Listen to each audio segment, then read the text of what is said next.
Good morning, everybody, and welcome to another week of trucking madness.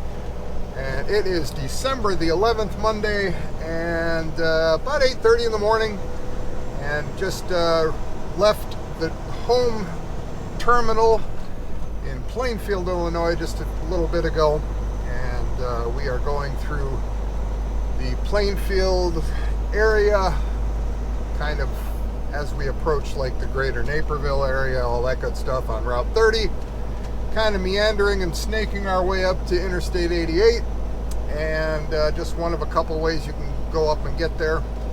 And we will be hitting Interstate 88 and making our way up to Eau Claire, Wisconsin, to the Menards Distribution Center and World Headquarters up there.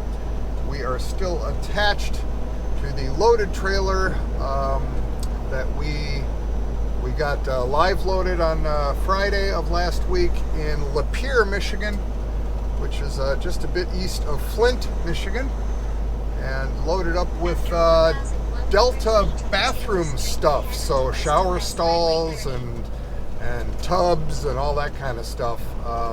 So not too terribly heavy, because they don't make that stuff out of cast iron anymore, or whatever the hell they used to make it out of, you know, that porcelain coated, I think it was cast iron, but anyway, neither here nor there. Yeah, last week I was kind of short on content just because I had 2 unplanned days off with a neck problem, and yeah, then I just was in kind of a quiet mood for the rest of the week. So anyway, we are starting off our morning with cameras rolling. Hopefully that will continue, and I'll have a whole bunch of stuff to throw at you guys this week. So much so that you'll get so sick and tired of hearing from me that you won't watch it, and you'll unsubscribe, and I'll crash and burn, and I'll be that another story of that YouTube superstar mega influencer that just crashed and burned. Yeah, all right. Well, I guess first, step 1, you have to become that superstar and mega influencer, which will never happen. So, and I'm okay with that. So that's not a bad thing at all. I prefer a little bit of anonymity. So at any rate, we are going and rolling, and all cameras are all set up. And God, Monday is always a pain in the ass, because I have to set up all of that camera stuff, because of course I have to tear it down to bring it home to get all the SD cards out and all that good stuff. So how many cameras are we up to now in the truck? Let me see. 1, 2, 3, 4, 5, 6, 7, 8. Yeah, so there's 8 cameras rolling right now as I'm speaking. 8. Plus the dash cam that runs constantly on a loop. So that's, I guess, 9, but you never see that footage. That's just in case of accident or some other calamity. That's cheap insurance, just to make sure I'm never wrongfully accused of something that isn't my fault. Anyway, I am babbling by now. Too much coffee, too little sleep. So, more later. I just experienced a Christmas miracle. The first Christmas miracle of the season. Yes, that's right. I stopped at the Blue Beacon in Rochelle, Illinois, after filling up over at the Pilot. I needed fuel, so I stopped, and I thought, you know what? Let me check the weather. And I looked at the weather, and it doesn't look like there's going to be any storms or any sort of stuff like that this week, hopefully, unless it changes, which of course it could. But I thought, you know, the Blue Beacon's right across the street. Let's go check it out. If there's not a zillion truck long line, I'll go ahead and get the old truck, or the new truck, I should say, all nice and clean, because it's a brand new truck, and she was absolutely filthy, especially after that last pickup that we did. That entire property was about 4 inches of mud. I mean, literal mud. My shoes are still plastered with it. I got to clean them too. Anyway, I pull in, and I'm expecting, oh, you know, let's see. Usually it's a pretty busy one. I didn't see a single truck, and I'm like, what the hell? And I saw a whole bunch of trucks waiting for the washout bay, which reminded me of why I'm so happy I don't do reefer anymore. Those poor guys. just sitting there in this endless line to get a trailer wash out. But as far as truck washes, there was nobody there, so I pulled up to the door. There was one truck in the bay. I had just enough time to go take the two rear view cameras off of their mounts, you know, even though they're waterproof, but still, you know, with that high pressure hose, I figured, nah, I'll take them off just to be safe. They're not designed for that type of abuse, right? Plus the cleaning agents and stuff. So I hop back in the truck after I get the two cameras off, and I'm literally not even sitting down yet. The guy comes out. All right, come on, pull it in. I'm like, all right, cool. So no wait of any kind at a blue beacon. That's amazing.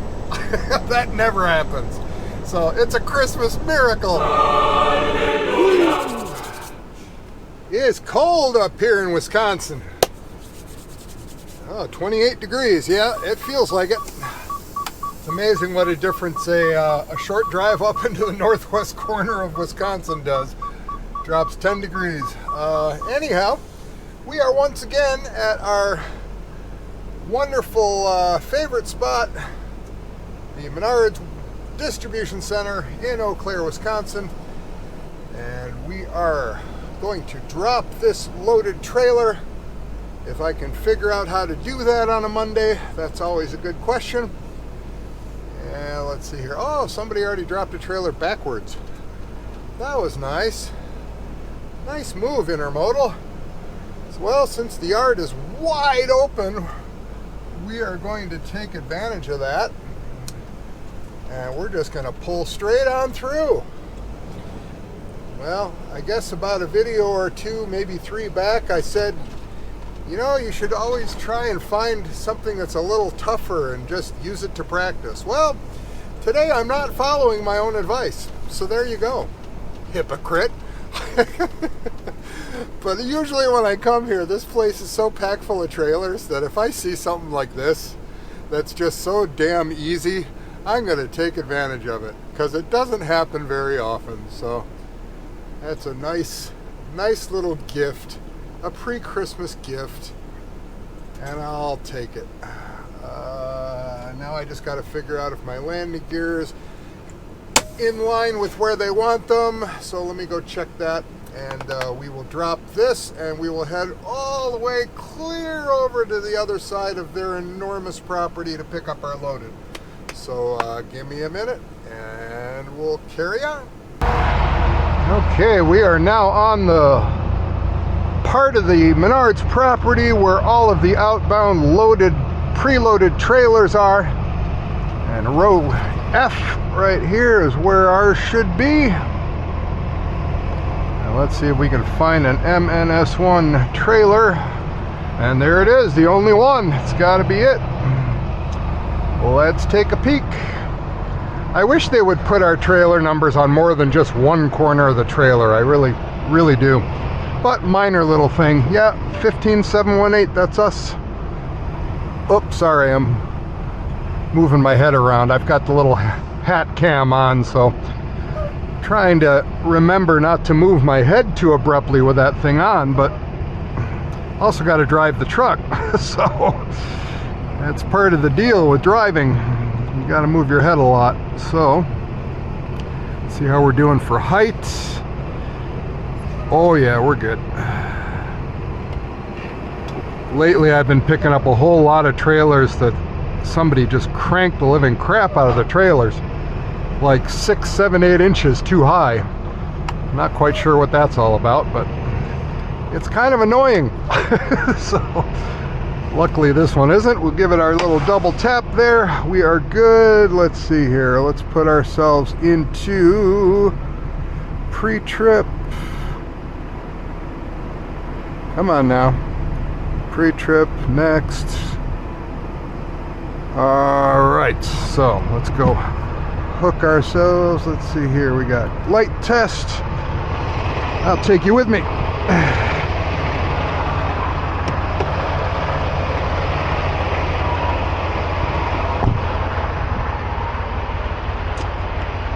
Yet another day, yet another trailer. Take our little mallet, my favorite little mallet. I've had this since day one of my trucking adventure. And let's see. And in case you're wondering what the mallet's for, it is to thump the tires. I just got used to using that thing and I know the sound real well. Just thought, well, I'll just keep using it. It's what I'm used to. You'll find a lot of different people use a lot of different things to thump tires. Whatever it takes to get the job done, it's all good. So we got our lines connected. We gotta check out that fifth wheel.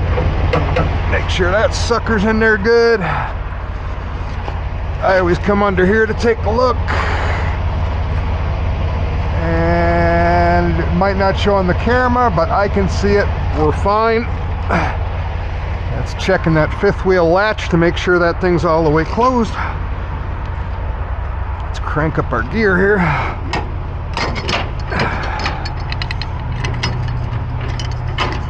Want to take the trailer with me, so I crank towards the front.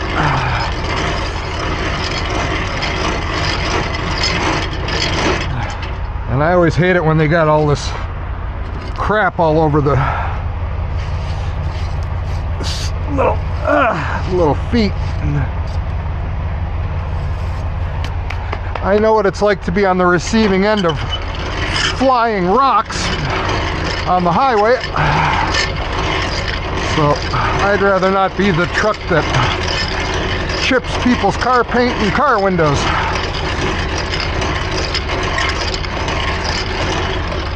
An older trailer, so it's got older landing gear. A little harder to crank up, but that's all right.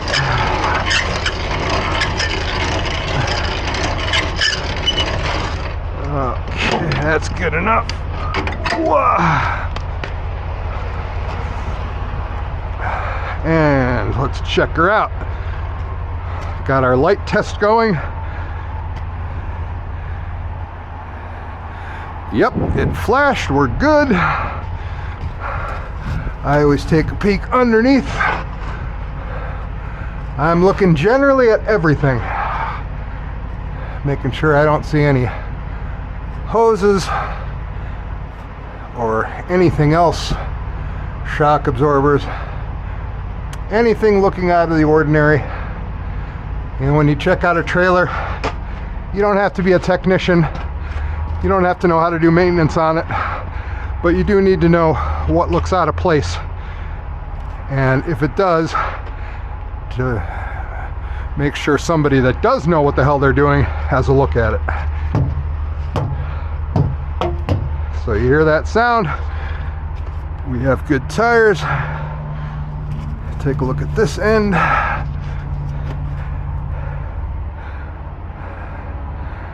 All looking good to me. Got two good mud flaps.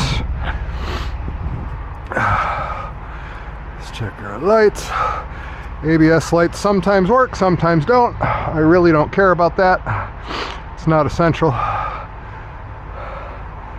Yeah, this one's not working. That's fine.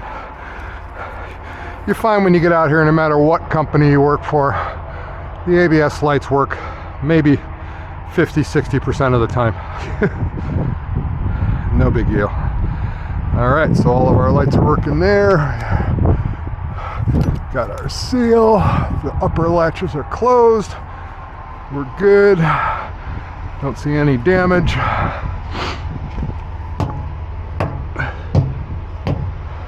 Everything looks good.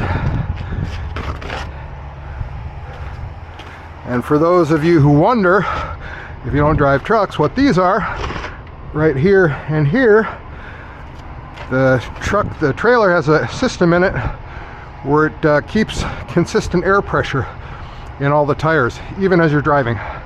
So as you're rolling, if you have a slow leak in a tire, it'll keep filling it to counteract the leak, which is kind of cool.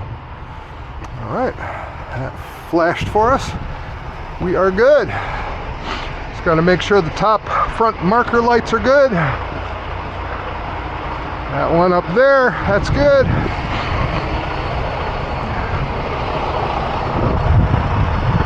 And the one up there is good. So, it's kind of the Reader's Digest version of giving a trailer a good once over, pre-trip it. Don't have to do the tractor because I already did it. Ooh, it's cold out there. 28 degrees, baby. All right, let me do what I got to do here and we'll get on the road. I almost forgot. So a little while back, I can't remember who exactly it was, but somebody had mentioned that one of these days I should kind of show how the air release system works on the tandem slides. So for non-drivers, when we can adjust the tandem wheels, the trailer wheels, forward and backward depending on the load. And there's basically two types of locking mechanisms. One of them is a mechanical system where it's just a really long arm where you have to pull it, pull it out and put it in a notch and all that stuff. It requires a little bit of elbow grease. Nothing huge, but it can be a little, sometimes they can be a little tricky. And then there is a more modern system where it actually uses the air system of the truck to pneumatically, in other words, by use of air pressure, it uses that to lock and unlock the pins on the fifth wheel. So, or not the fifth wheel, on the tandem. So I am going to slide my tandems right now, so let's do that. I'm going to throw on the old hat cam here, now that I have that, and let's go do that. I'll show you how that works.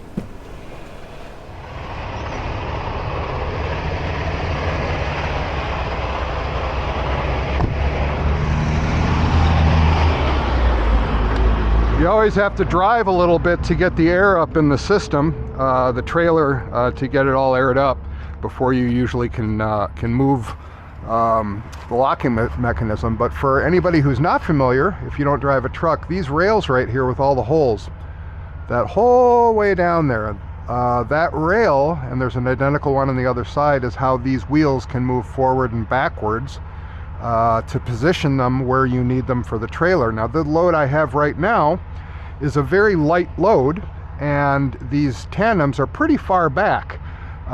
So a truck is always a little bit more enjoyable, at least as far as I'm concerned, to drive and maneuver when these wheels are farther forward, because the distance between your drive wheels and these tandem wheels, the shorter it is, the more agile and more responsive the truck is, and you can take turns a little tighter and stuff like that. So the farther they get back, the farther that distance increases, the more you have to really swing wide around stuff, and it's a little trickier in tight quarters. So since I have the ability on a light trailer to move these things all the way forward, I'm going to do that, because right now they're in the let's see here, you always count that first one. The first empty hole is 2, and then 3, 4, 5, 6, 7, 8, 9, 10, 11, 12. So they're in the 12th hole right now. You always count to where the locking pin is, and that's the locking pin. And there's another one right there. So if you can see it, this one here and that one there. And on the other side of the trailer, they're identical. Now, on the older trailers, they had an arm here that you'd have a big spring-loaded arm that you would have to pull and throw down into a notch to retract those pins, and it was all mechanical. Now, this is the air system button. You pull this, and you can see that the air pressure has retracted those pins.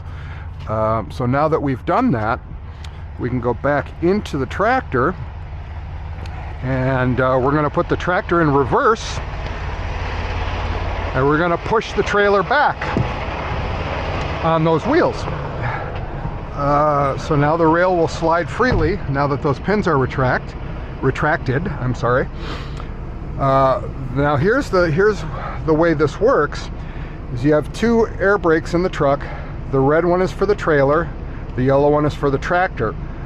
Right now, the brakes are applied, they're pulled. Anytime these knobs are pulled, that means the brakes are engaged. So the brakes are holding the wheels. So in this case, to do this, we release the tractor. So now the tractor has no brakes. It's just free. Trailer, however, the brakes are still on. So, because of that, since those trailer tires are not going to roll, I'm going to now throw this into reverse, and we are going to slide backwards. And let's see if we can see it on here. We're going to slide the trailer. See how it's moving? And that trailer is moving along the rail. And there we are. We're all the way forward. I can tell it's not moving anymore. So now in the mechanical trailers, you would have to now set your brakes, go back out of the truck, release the arm. You'd have to kick up on the arm to get it out of the notch. The springs would shoot back and the pins would come out at that point. With the pneumatic system, you don't have to do that.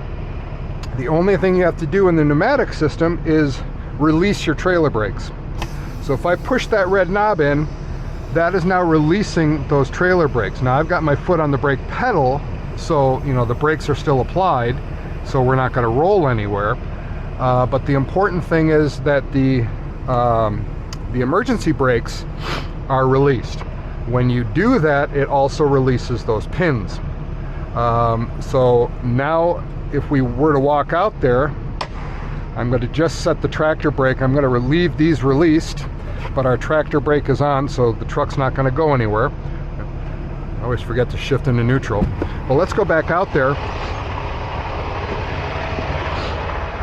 and let's take a look and see if the pins definitely released, but sometimes they don't go directly into the hole. We'll see.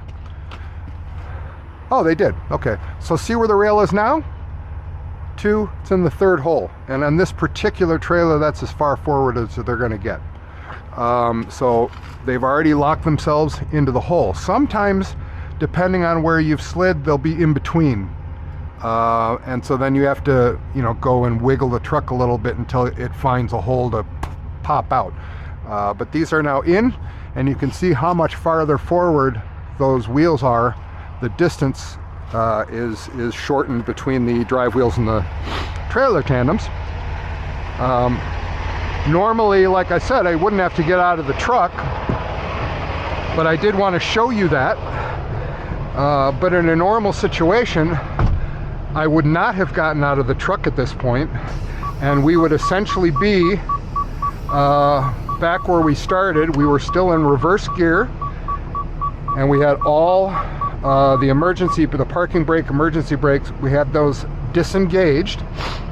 And by doing that disengagement, now my foot's back on the brake pedal so that we're holding the truck, what I would then do is I would reapply just the trailer brakes, not the tractor brakes, just the trailer. So I'd pull those are now set, so I could, you know, put it in neutral, take my foot off the pedal.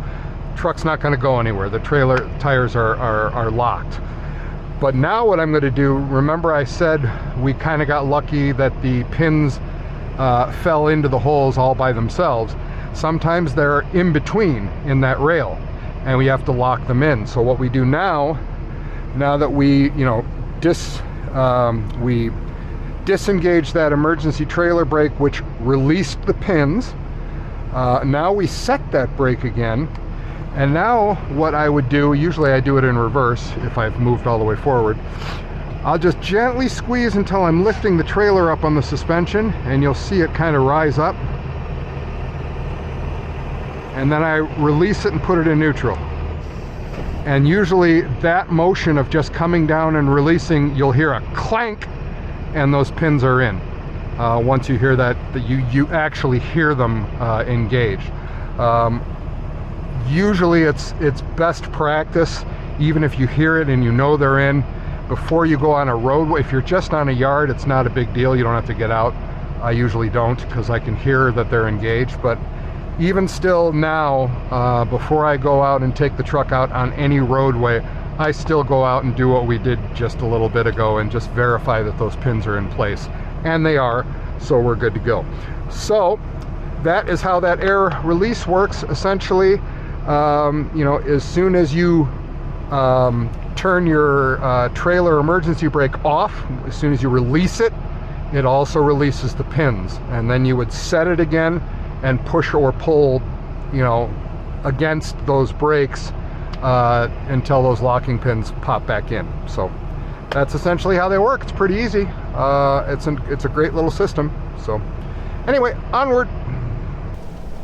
Turn right at the traffic light, then take the first right. Oh, what a day, what a day, what a day.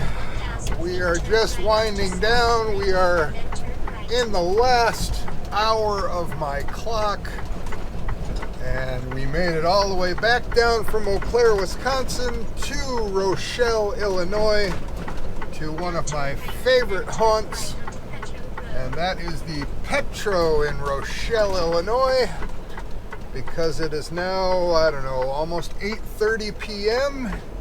And of course, finding parking at that time is not the easiest thing in the world. And this Petro is ginormous. So no matter what time of day, no matter what day of the week, you'll always find a spot somewhere in here, if not 2 or 10.